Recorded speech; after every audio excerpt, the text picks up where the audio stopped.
शक्तीपीठ महामार्ग रद्द करण्याच्या मागणीसाठी सांगली जिल्हाधिकारी कार्यालयावर महामार्ग शक्तीपीठ बाधित शेतकऱ्यांचा धडक मोर्चा काढण्यात आलाय।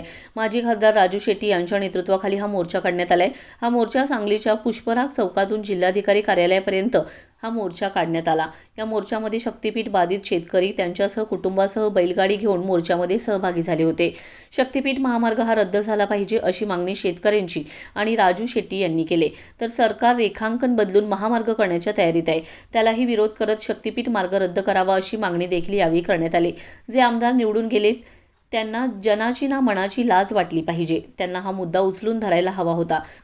तसेच या शक्तीपीठातून भरमसाठ पैसे कमवून येणाऱ्या 29च्या निवडणुकीला हा पैसा वापरला जाणार असल्याचं राजू शेट्टी यांनी आरोप केलाय। शक्तीपीठ महामार्ग रद्द, शक्तीपीठ महामार्ग रद्द, एक अर्थ सिद्ध, एक अर्थ सिद्ध,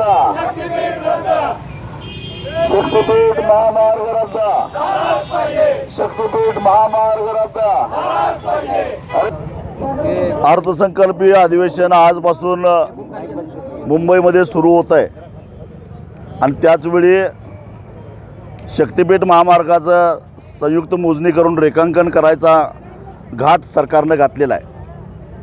बळाचा वापर करून पोलिसी दंडुकेशाहीनं मोजणी करण्याचा प्रयत्न होतो आहे। परभणी असेल, लातूर असेल, अगदी कायदा धाब्यावर बसून पोलिसांनी गुंडागर्दी केलेली आहे। याचा निषेध करण्यासाठी म्हणून संपूर्ण राज्यामध्ये आज ह्या अशा प्रकारे निषेध आंदोलन आम्ही करतो आहे आणि जे बाहेर घडतं त्याचं प्रतिबिंब सभागृहामध्ये उमटावं अशी आमची माफक अपेक्षा आहे। जे निवडून गेलेले आमदार आहेत त्यांनी किमान जनाची नाही मनाची लाज बाळगून तरी हा सभागृहामध्ये उपस्थित केला पाहिजे।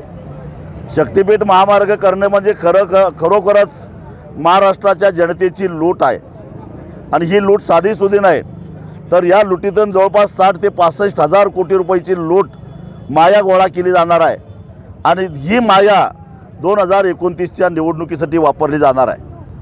म्हणून जे आज शक्तीपीठ महामार्गाचं समर्थन करतायत त्यांनी माझ्या एका प्रश्नाचं उत्तर द्यावं। केंद्र सरकारनं नुकताच एक रस्ता जाहीर केलेला आहे, नाशिक ते अक्कलकोट। हा 19,000 कोटी रुपयामध्ये पूर्ण होणारा 6 पदरी रस्ता, ज्याची लांबी 374 किलोमीटर आहे। तोही 6 पदरीचा आहे, तोही एक्सप्रेसच आहे। तो रस्ता जर का प्रति किलोमीटर 51 कोटीमध्ये होत असेल तर मग 1,05,000 कोटीमध्ये 803 किलोमीटर लांबीचा शक्तीपीठ महामार्ग एवढा खर्च का? कारण 803 किलोमीटर आणि 1,05,000 कोटी रुपये म्हणजे साधारणपणे एका किलोमीटरचा खर्च आला 124 कोटी रुपये। 51 कोटी रुपये कुठं, 124 कोटी कुठं, म्हणजे साधारणपणे 40,000 कोटीमध्ये रस्ता पूर्ण व्हायला पाहिजे होता। तो आत्ताच 1,05,000 कोटी रुपये दाखवायला लागले आहेत आणि तो वाढत 1.5 लाख कोटीपर्यंत जायला वेळ लागणार नाही। एवढी मोठी लूट व्हायला लागलेली आहे। हा रस्ता सरकारच्या निधीतून होत नाही आहे, हा खाजगीकरणातून कर्ज काढून रस्ता पूर्ण केला जाणार आहे आणि त्यासाठी या रस्त्यावरून वाहतूक करणाऱ्या प्रवास करणाऱ्या प्रवाशांना तो टोलच्या रूपामध्ये भरावा लागणार आहे। म्हणजे साधारणपणे 40,000 कोटीचा रस्ता जर का 1,05,000 कोटीमध्ये होत असेल तर 2/3 रक्कम ही या लुटीमध्ये जाणार आहे। टोलची, टोलमधला जो काही रस्ता 2/3 रक्कम आहे ती या लुटीमध्ये जाणार आहे। ही सरळ वाटमारी आहे। छत्रपती शिवाजी महाराजांचं नाव घेऊन जे काय आज सत्तेत बसले आहेत त्या शिवाजी महाराजांनी ठग पेंढाऱ्यांचा बंदोबस्त करून खऱ्या अर्थानं सुव्यवस्था या राज्यामध्ये आणलेली होती। आज हे नवे ठग पेंढारी टोलच्या माध्यमातून, खाजगी रस्त्याच्या माध्यमातून जनतेला लुटायला लागलेले आहेत आणि मग हे लुटत असताना समर्थन करणाऱ्यांना हे दिसत नाही का? याचा हिशेब सांगावा। केंद्र सरकारही त्यांचंच आहे, राज्य सरकारही त्यांचंच आहे। या दोन सरकारच्या खर्चामध्ये एवढी विसंगत का? खरं तर नाशिक अक्कलकोट रस्त्यामध्ये 4 डोंगर आडवे येतात मोठे, एक संगमनेरचा, दुसरा सिन्नरचा, तिसरा नारायणगावचा आणि चौथा मानखटावचा. या डोंगरामध्ये एकतर बोगदे काढावे लागतील किंवा डोंगर पूर्ण फोडावा लागेल, तरीसुद्धा तो 51 कोटीमध्ये 1 किलोमीटर होतो. आणि हा सपाट केवळ आजऱ्याजवळ थोडासा सह्याद्रीला बोगदा काढावा लागणार आहे. तर या 802 किलोमीटरला 124 कोटी का, या प्रश्नाचं उत्तर आम्हाला मिळालं पाहिजे.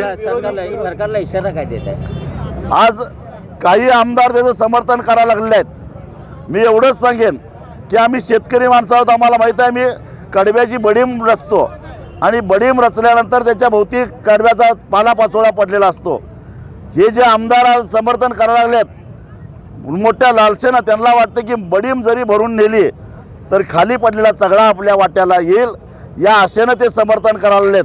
त्यामुळं विधानभवनामध्ये किंवा विधानभवनाच्या परिसरामध्ये जे आमदार या गोष्टीला विरोध करतायत त्यांनी या आमदारांना, समर्थन करणाऱ्या आमदारांना विचारावं लागेल, गड्या या 65,000 कोटीच्या लुटीतला हिस्सा तुझा किती? आणि या लुटीच्या हिस्स्यापायीच हे समर्थन करायला आता स्पर्धा लागलेली आहे. परंतु या महाराष्ट्रातली स्वाभिमानी जनता हे खपवून देणार नाही, ही लूट आम्ही होऊन देणार नाही, ही ठाम भूमिका आमची आहे. विरोधी पक्षनेत्याकडून अपेक्षा करता या शक्तीपीठ विरोधात अधिवेशना, पण हे